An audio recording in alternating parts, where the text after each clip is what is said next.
নমস্কার বন্ধুরা, welcome to unicorn. যদিও সামনে গুরুত্বপূর্ণ একটা আইসিসি টুর্নামেন্ট 2025 চ্যাম্পিয়ন্স ট্রফি, তবে তার পরের যে আইসিসি টুর্নামেন্ট আছে 2026 টি-20 ওয়ার্ল্ড কাপ, সেই টি-20 ওয়ার্ল্ড কাপ নিয়ে আমার এখন থেকেই এক্সাইটমেন্ট লাগছে। কারণ আমাদের যে টি-20 এখন যে স্কোয়াডটা আছে, সেই ছেলেগুলোর যা খেলার ধরন, তারা যেরকম ক্রিকেট খেলছে, এখানে অবশ্যই লাস্ট টি-20 ওয়ার্ল্ড কাপটা আমরা জিতেছি, তবে আরো একটা টি-20 ওয়ার্ল্ড কাপ আসতে পারে, সেই একটা ফিলিং কিন্তু আসছে।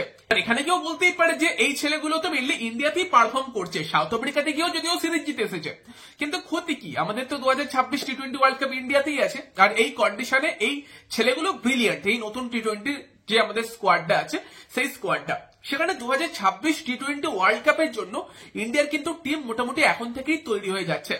একটা আইপিএল আছে এই বছরের, যে 2025 আইপিএলটা আছে সেইটা, 2026 যে আইপিএল আছে তার আগেই টি-20 ওয়ার্ল্ড কাপ হয়ে যাচ্ছে। ফলে এই 2025 আইপিএলটা কিন্তু অবশ্যই গুরুত্বপূর্ণ, বেশ কিছু প্লেয়ারের জন্য গুরুত্বপূর্ণ হতে চলেছে। তবে নর্মালি কিন্তু টিম মোটামুটি তৈরি। আইপিএল এ কিছু প্লেয়ারের পারফরমেন্সের দিকে নজর থাকবে, তারা ভালো করলে সুযোগ পাবে একটা দুটো জায়গাতে, এ নাকি এ, এই একটা প্রশ্ন হয়তো থাকবে।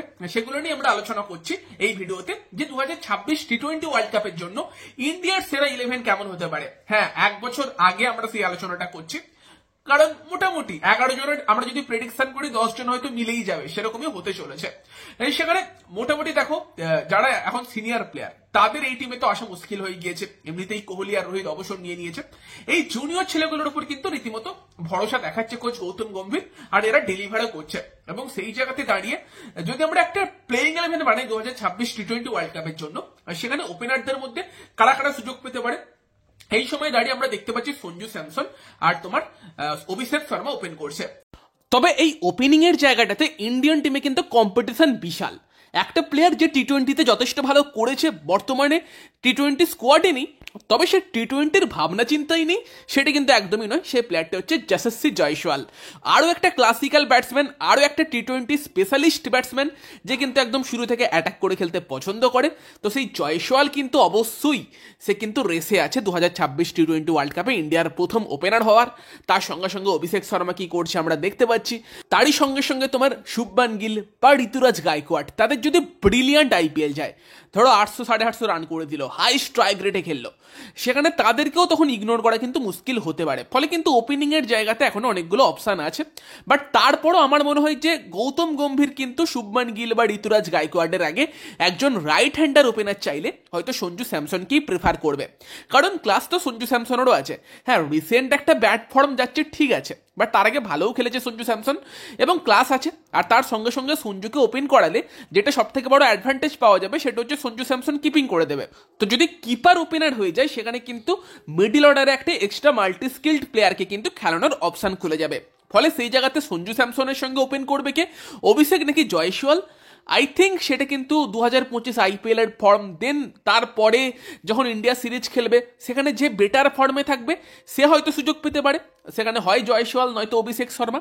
আর যদি জয়সওয়াল অভিষেক দুজনেরই আইপিএল দারুণ যায়, দুজনই তারপর থেকে ওরকম হাই ইন্টেন্সিটির ব্যাটিং করতে থাকে, সেই দুজনকেই যদি দুজন লেফট হ্যান্ডের ওপেনার খেললে অসুবিধে কিছু নেই। তো সেখানে একটু চেঞ্জ করতে হবে, যেটা পরে একটু আলোচনা করছি। নর্মালি আমরা এটা ধরে নিচ্ছি যে সঞ্জু স্যামসন, তার সঙ্গে হয় জয়সওয়াল অথবা অভিষেক শর্মা হয়তো ওপেন করতে পারে, গৌতম গম্ভীর হয়তো তাদের উপরে ভরসা দেখাবে। গৌতম গম্ভীর কোচ মানে যে প্লেয়ারকে সে সিলেক্ট করে, সেই প্লেয়ারদের লং রান দেয়, ব্যাক করে সেই প্লেয়ারদের।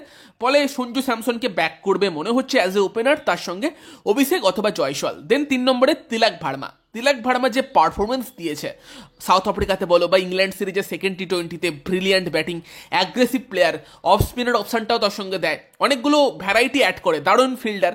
আই থিঙ্ক তিলক ভার্মাও কিন্তু নিজের জায়গাটা 3 নম্বরে পাকা করে ফেলছে। তার সঙ্গে সঙ্গে 4 নম্বরে ক্যাপ্টেন সূর্যকুমার যাদব। তো এটা হতে পারে কিন্তু ইন্ডিয়ার টপ 4, এবং Suryakumar Yadav as a captain হতে 2026 টিমকে লিড করতে পারে। তো এই গেল টপ 4। এবং দেন যদি আমরা লোয়ার মিডল অর্ডারের কথা বলি, সেই জায়গাতে দাঁড়িয়ে হার্দিক পান্ডিয়া অবশ্যই থাকবে, অক্ষর প্যাটেল অবশ্যই থাকবে। তো আমি 6 নম্বরে রাখছি হার্দিক পান্ডিয়াকে, 8 নম্বরে রাখছি অক্ষর প্যাটেলকে। তো এই দুই অলরাউন্ডার টিমের মধ্যে অনেক ব্যালেন্স নিয়ে আসে, ব্যাটিংটাকে 8 অব্দি যেরকম লম্বাও করে, তার সঙ্গে সঙ্গে অক্ষর বা হার্দিক দুজনেই প্রপার 4 ওভার করে বোলিং করতে পারে। ফলে টিমের ব্যালেন্স তো এই দুটো প্লেয়ার সব থেকে বেশি দেয়। তো এই দুজন তো থাকছেই। 5 নম্বর জায়গাটা, 7 নম্বর জায়গাটা কে কে সুযোগ পেতে পারে? এবার রিঙ্কু সিং, সে যেরকম পারফরমেন্স দিয়েছে এখনো অবধি, আই থিঙ্ক রিঙ্কু কিন্তু 7 নম্বরে নিজের জায়গাটা পাকা করে ফেলতে পারে। রিঙ্কু সিংকে রাখার সব থেকে বড় অ্যাডভান্টেজ হচ্ছে একজন ইন্ডিয়ান ফিনিশার, যে জিনিসটা খুব বেশি হয়তো মার্কেটে নেই। রমনদীপ সিং এর মতো অপশন আছে যে হয়তো অ্যাজ এ ফিনিশার ভালো করেছে, বা রাহুল তেওয়াটিয়া টাইপের প্লেয়ার আছে, বাট রিঙ্কু সিংকে প্রেফার করার একটা বড় কারণ হবে রিঙ্কু ভালো ফিল্ডার, বাকিরাও ভালো ফিল্ডার, বাট রিঙ্কু এমন একটা প্লেয়ার যে কিন্তু টিমের ক্রাইসিস ম্যান হয়ে উঠতে পারে। এই টিমটার মন্ত্রই হচ্ছে তুমি গিয়ে অ্যাগ্রেসিভ ব্যাটিং করো, এবং এটা করতে গিয়ে যেরকমটা ইংল্যান্ডের সঙ্গে 4th টি20-তে হয়েছিল, 12 রানে 3 উইকেটও পড়তে পারে, 4 উইকেটও প্রথম 4-5 ওভারের মধ্যে পড়ে যেতে পারে। সেখানে তোমার নিচের দিকে এমন একটা প্লেয়ার দরকার যে ওই টাইপের সিচুয়েশনে এসে ইনিংস ধরতে পারবে, আবার দরকারে পরবর্তীকালে এসে বড় হিটও করতে পারবে যদি ব্যাটিং প্রথম থেকে ভালো চলে। সেই টাইপের একটা পারফেক্ট প্লেয়ার কিন্তু হচ্ছে রিঙ্কু সিং, যে যদি কোনোদিন টিমের টপ অর্ডারের খারাপ ফর্ম যায় বা মিডল অর্ডার না চলে, 3-4টে উইকেট তাড়াতাড়ি পড়ে যায়, সেখানে এসে হার্দিক পান্ডিয়ার সঙ্গেও একটা বড় পার্টনারশিপ করতে পারে, সেই ক্ষমতা তার মধ্যে আছে, ইনিংস চালাতে পারে, আবার দরকারে কিন্তু পরের দিকে এসে বড় হিটও মারতে পারে, সঙ্গে একজন দুর্ধর্ষ ফিল্ডার, অফ স্পিন বোলিংও করছে, তো সেও একটা কিন্তু অনেক রকম তোমার জিনিস নিয়ে আসে টিমের মধ্যে। তো সেখানে রিঙ্কু সিংও মোটামুটি থাকবে। আইপিএলটা একটু ভালো যাক, মানে লাস্টবার আইপিএলে একদমই সুযোগ পাচ্ছিল না ঠিকঠাক জায়গায় ব্যাট করার, যেটার জন্য 2024 টি20 ওয়ার্ল্ড কাপের দলে কিন্তু রিঙ্কুর সিলেকশন হয়নি। আই হোপ 2025-এ সেটা পাবে এবং নিজের জায়গাটা যেটা পাকা আছে টি20 টিমে সেটা পাকা থাকবে, কারণ আইপিএল এর পর অনেক কিছু পাল্টে যেতে পারে, নতুন প্লেয়ার উঠতেও পারে, সে যদি দুরন্ত কিছু করে দেয়, চাপ হতে পারে।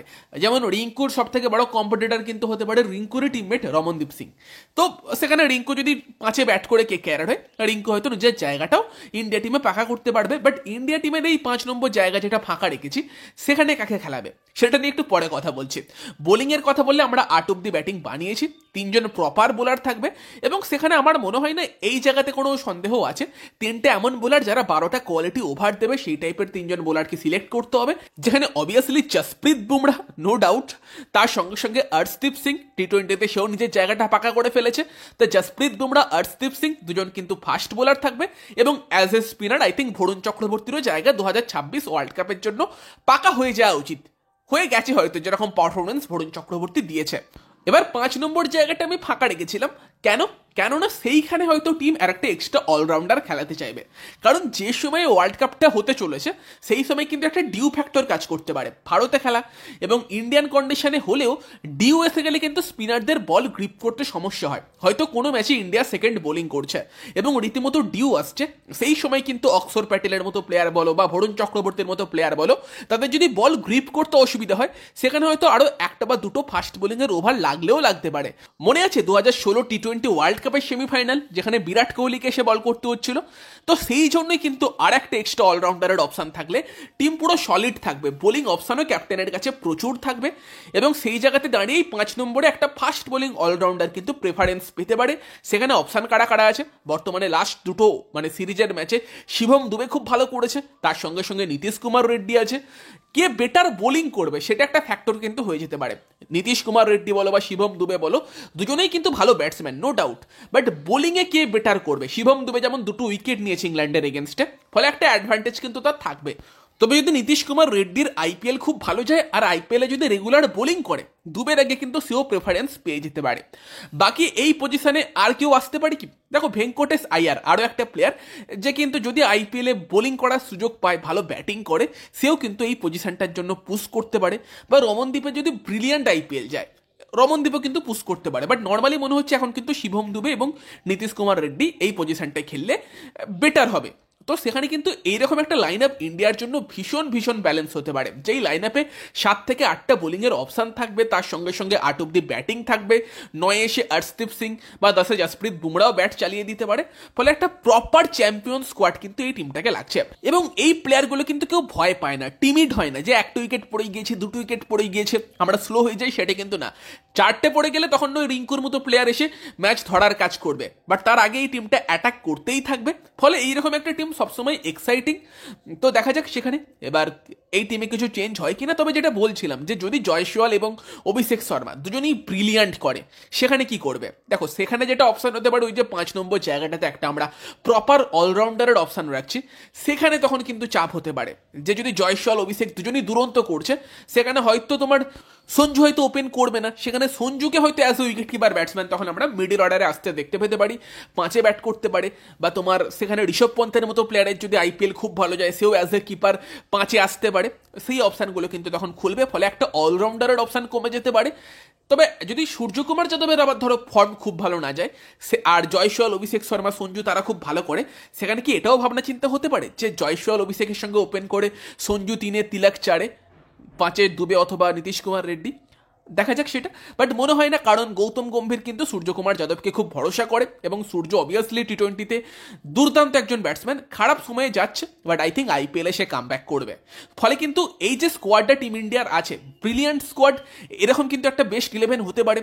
তোমার এই টিমটা যেটা আমরা বেস্ট 11 বানালাম, জয়সওয়াল অথবা অভিষেককে রাখলাম, তার মধ্যে যে খেলবে না সে কিন্তু টিমের ব্যাকআপ ওপেনার হিসেবে স্কোয়াডের সঙ্গে ট্রাভেল করবে, 12 নম্বর প্লেয়ার। দেন হয়তো একজন ব্যাকআপ উইকেট কিপার থাকবে, সামওয়ান লাইক ঋষভ পন্থ কিন্তু সেটা হতে পারে, 13 নম্বর প্লেয়ার। ফাস্ট বোলারের একটা ব্যাকআপ থাকবে, সেখানে আই থিঙ্ক মায়াঙ্ক যাদব অথবা হর্ষিত রানা, তাদের যদি আইপিএল ভালো যায় তাদের দুজনের মধ্যে থেকে একজন কিন্তু আসতে পারে ওই জায়গাতে একজন ব্যাকআপ ফাস্ট বোলার হিসেবে, এবং তার সঙ্গে মেবি একটা ব্যাকআপ স্পিনার হিসেবে রবি বিষ্ণু টাইপের কেউ থাকতে পারে বা একটা অলরাউন্ডার থাকতে পারে এক্সট্রা। এই টাইপের কিন্তু 15 জনের স্কোয়াড হতে পারে 2026 টি-20 ওয়ার্ল্ড কাপে। বাট টিমটা ভীষণ সলিড লাগছে। যদি ইনকেস টিম ইন্ডিয়া 5 নম্বরে একটা এক্সট্রা অলরাউন্ডার না খেলাতে পারে, যদি একটা এক্সট্রা প্রপার ব্যাটসম্যান ফিট করতে গিয়ে তারপরেও কিন্তু টিমের 6th বোলিং অপশান করার জন্য সেখানে কিন্তু অনেকগুলো স্পিন বোলিংয়ের অপশান কিন্তু খোলা থাকবে। তোমার অভিষেক শর্মা আছে, তিলক ভার্মা আছে, রিঙ্কু সিং আছে, প্রত্যেকেই কিন্তু একটু একটু different. Abhishek Sharma left arm spin, Rinku Singh বা তিলক ভার্মা অফ স্পিন করতে পারে, ফলে তারাও কিন্তু অন্যরকম চ্যালেঞ্জ নিয়ে আসবে। সমস্যাটা হতে পারে ডিউ এসে গেলে, ডিউ না এলে একটা কিন্তু এক্সট্রা ব্যাটসম্যান 5 নম্বরে খেলানো যেতে পারে। তো সেখানে তোমরা জানিও তোমাদের মতামত কি, যে এই স্কোয়াডটা নিয়ে তোমাদের কি বক্তব্য, বা তোমাদের কি মনে হয় 2026 টি-20 ওয়ার্ল্ড কাপের জন্য ইন্ডিয়ার সেরা 11 কি হতে পারে, কমেন্টে অবশ্যই জানিও। 2025 আইপিএলটা যদিও ইম্পর্টেন্ট, বাট এই টিমটা কন্টিনিউয়াসলি 2024 টি-20 ওয়ার্ল্ড কাপের আগে থেকে খেলে আসছে, আর এই টিমটাকে তৈরি করা হচ্ছে 2026 টি-20 ওয়ার্ল্ড কাপের জন্য। খুব বেশি চেঞ্জ আমি দেখছি না ওই একটা দুটো জায়গা নিয়ে। 5 নম্বর জায়গাটা কি হতে পারে, বা যদি জয়সওয়াল, শুভমান গিলের মতো প্লেয়ারের দুরন্ত আইপিএল যায় সেখানে তারা অ্যাজ এ ওপেনার আসতে পারে, সেগুলো হতে পারে। বাট বাকি বিশাল কিছু চেঞ্জ তো দেখছি না, এই স্কোয়াডটাই মোটামুটি 2026 টি-20 ওয়ার্ল্ড কাপ খেলতে চলেছে। তো তোমাদের আর কি মতামত জানিও। ভিডিওটা ভালো লাগলে ভিডিওটাকে লাইক করে দিও, শেয়ার করে দিও, আমাদের চ্যানেলে প্রথমবার এলে আমাদের চ্যানেলটিকে সাবস্ক্রাইব করে তার পাশের বেল আইকনটাকে অন করে দিও। তো চলো গাইস, এই ভিডিওতে এই পর্যন্তই, বাই বাই।